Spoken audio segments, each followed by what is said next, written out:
Es ist soweit, das Ende meiner Ferien in Kroatien ist da. Ich bin der Willi und erzähle dir, wie die Rückreise war. Zuerst die Küsten entlang bis rauf nach Rijeka und dann via Slowenien und Italien und Österreich zurück in die Schweiz. Erster Rückreisetag, zuerst gestartet Richtung Oberawac, wo ich bereits schon beim Tagesausflug auf Zadar durchgekommen bin.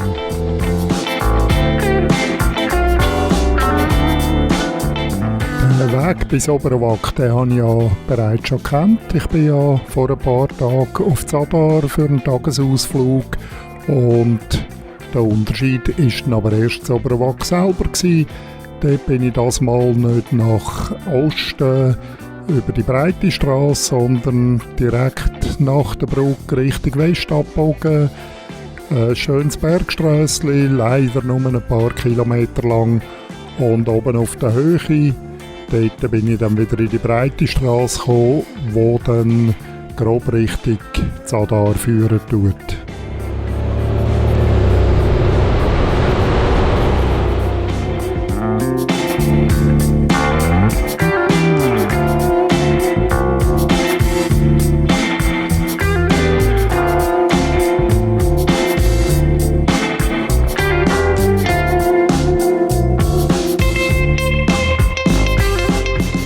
Nördlich vom Novi Gradsko More, ein bisschen vor der Maslenica-Brücke. Dort muss man sich überlegen, ob man links oder rechts fährt. Die Folge davon ist dann entweder der Küsten entlang festlandseitig oder so, wie ich es dann gemacht habe, nach links abbiegen und auf den vorgelagerten Inseln dann Richtung nordwärts und mindestens luftlinienmässig Rijeka entgegen.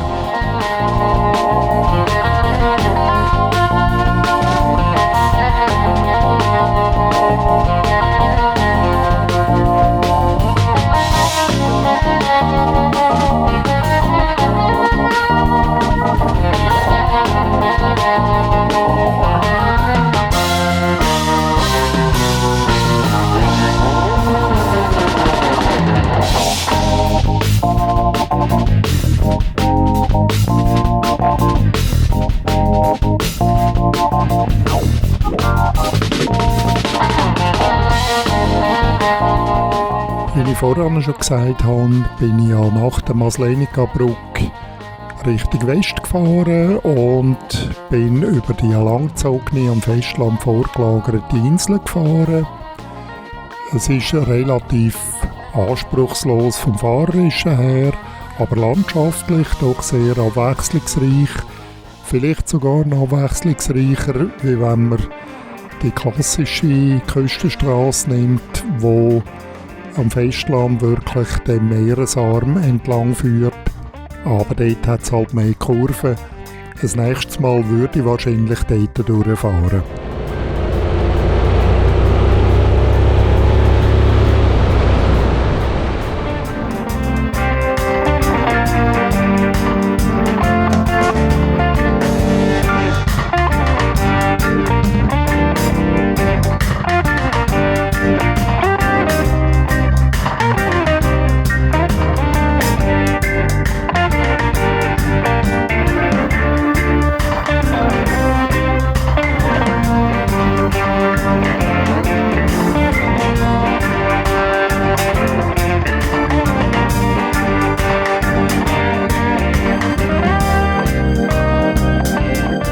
Die Strecke, die ich gewählt habe, über die vorgelagerte Insel, die durch Parktour geführt hat, Kolan und schlussendlich gestrandet bin ich vor der Fähre.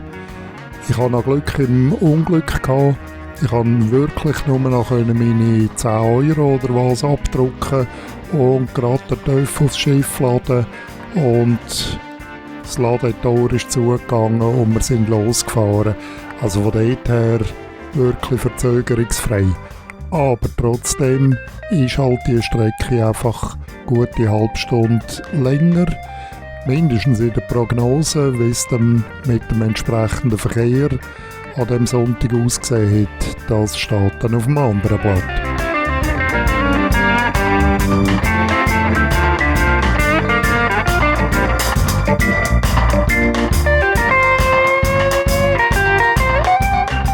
Als wir auf der Festlandseite, also bei Brisna, angekommen sind mit der Fähre, dort hat uns bereits schon eine riesige Kolonne erwartet von Personenauto und Wohnmobil und was noch alles war.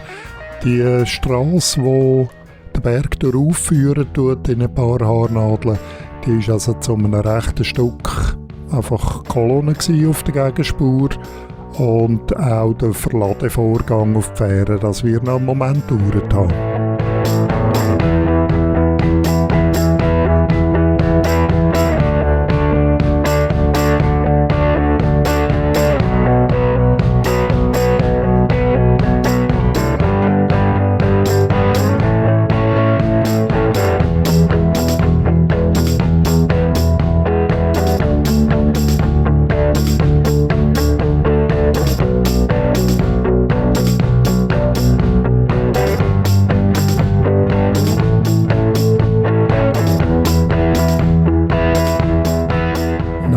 Für mich ein bisschen unerwarteten Fährstrecke bin ich ja dann auf der klassischen Küstenstraße gsi und mit mir natürlich noch 2, 3 andere Fahrzeuge, Auto, Wohnmobil, Lieferwagen. Und es ist nicht so einfach auf dieser Strecke die Fahrzeuge zu überholen. Klar, es gibt solche, die sind ein bisschen motivierter unterwegs mit dem TÜV wie ich, aber ja, es hat doch einige Kurven und hin und wieder noch Sicherheitslinien und die hat ja auch irgendeine Bedeutung.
Wenn jetzt die Strecke, die Küstenstrasse, nicht unbedingt dem Profil von meiner Lieblingsstrasse vollends entsprechen tut, eben, es hat ein bisschen zu wenig enge Kurven, es ist ein bisschen zu breite Fahrbahn und es hat halt ein bisschen zu viele Autos unterwegs.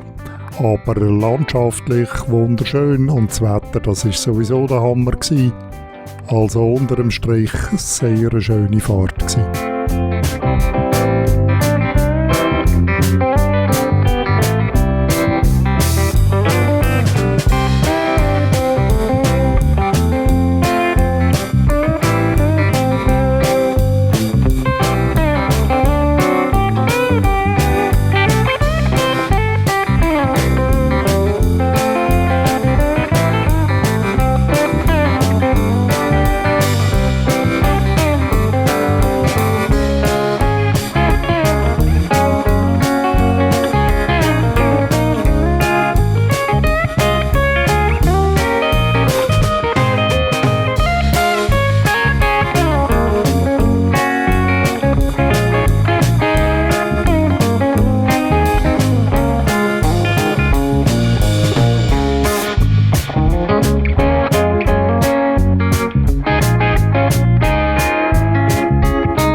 Neben den Kulissen, die durch Berg, Felsen, Pflanzen, Meer und Inseln gebildet worden ist, hat es auch historische Bauwerke, zum Teil recht grosse, die durchaus auch eine längere Pause noch hätten können nötig machen.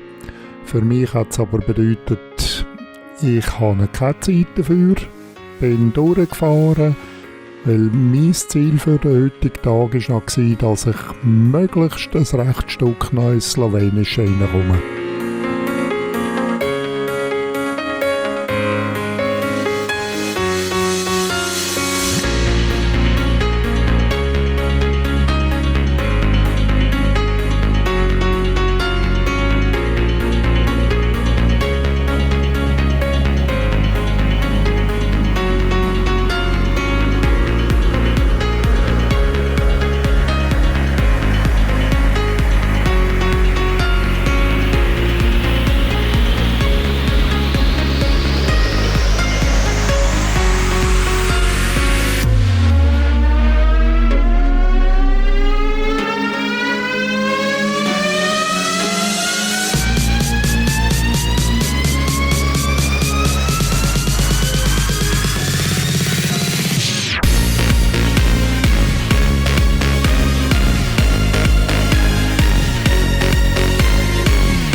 Ich habe es ja vorhin schon angetönt.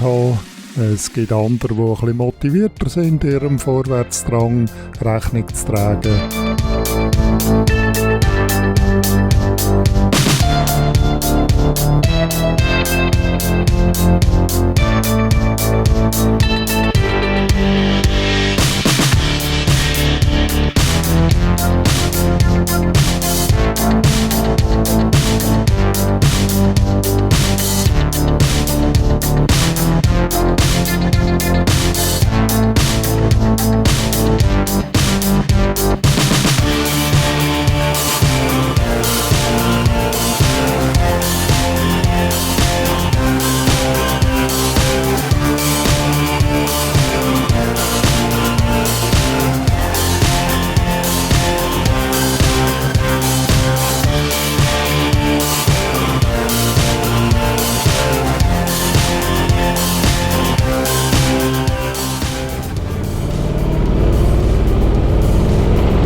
Mittlerweile bin ich auf den letzten paar Kilometern auf kroatischem Boden gewesen. In der Nähe von Rupa hat es nochmal einen Abzweiger gegeben, gerade etwa eine halb so breite Strasse wie die, wo ich vorher war. Und dort ist es nochmal den Hoger aufgegangen. Und in den nächsten paar Kilometern bin ich an der Grenze zu Slowenien gewesen.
Strecke war wieder eine von diesen wunderbaren Strecken, die ich in Slowenien schon ein paar Jahre befahren konnte. Mit dem Grund, wieso dass ich mich wirklich in das Land, in das Gebiet verliebt habe. Und ein grosser Traum ist, wieder einmal hierher zu kommen und da können die Kurven, die Strecken zu befahren. Wunderbare Gegend.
Auf dieser wunderbaren Bergstrecke Richtung Champion rauf bin ich dann auf einen anderen Töpffahrer aufgelaufen und wir haben dann das zweite hinter diesen paar Autos herdümpeln.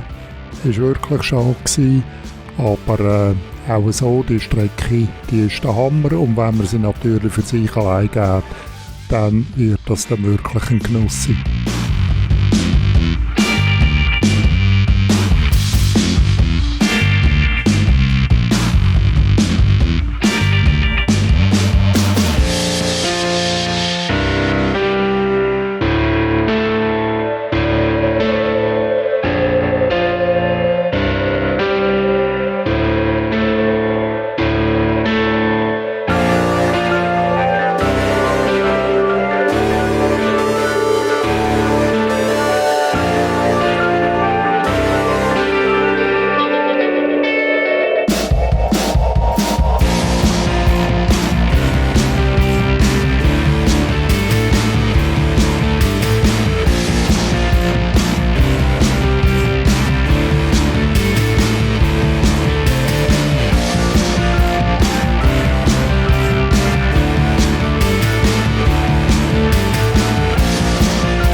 Ein paar Kilometer nachdem mein temporäre Reisegespendli wahrscheinlich an seinem Zielort angekommen ist, habe ich dann noch einen Abzweiger gemacht auf eine schmale Strecke. Ja, es war dann aber keine Teerete, aber trotzdem, es war in einem schönen Gebiet und auf jeden Fall nicht die doch deutlich verkehrsreichere Hauptstrasse.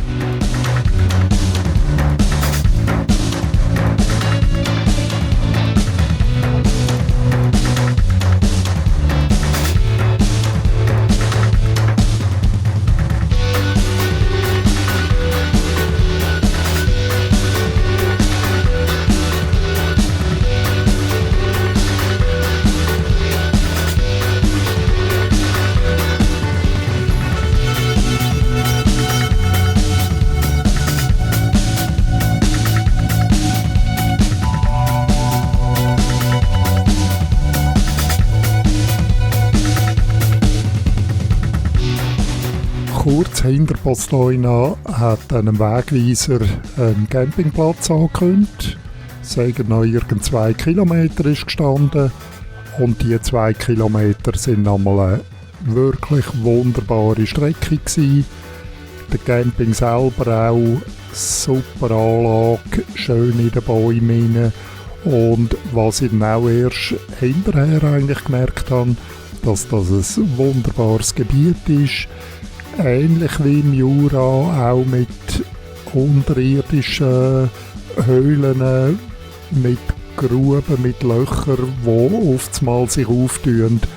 Also sehr eine schöne Gegend und das alleine wäre schon eine Reise wert.